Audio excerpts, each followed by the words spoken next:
président fondateur de Meludia.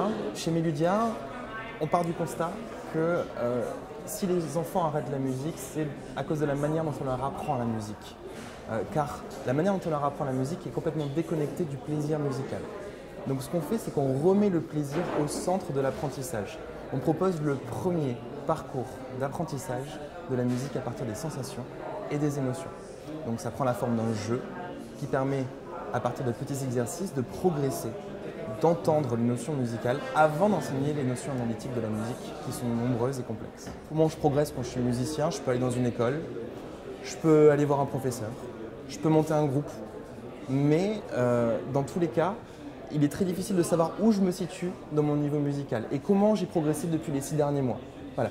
Meludia va leur permettre de faire ça, de pouvoir se situer, mais aussi de savoir comment progresser.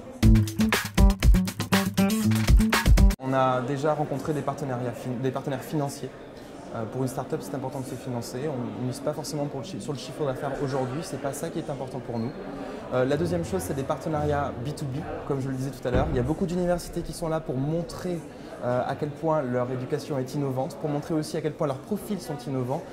Et enfin, on vient là aussi pour se confronter à du public. On a eu l'occasion hier, dans la première journée où on a tenu notre stand chez Ubi France, de pouvoir présenter Meludia à plus de 1000 personnes.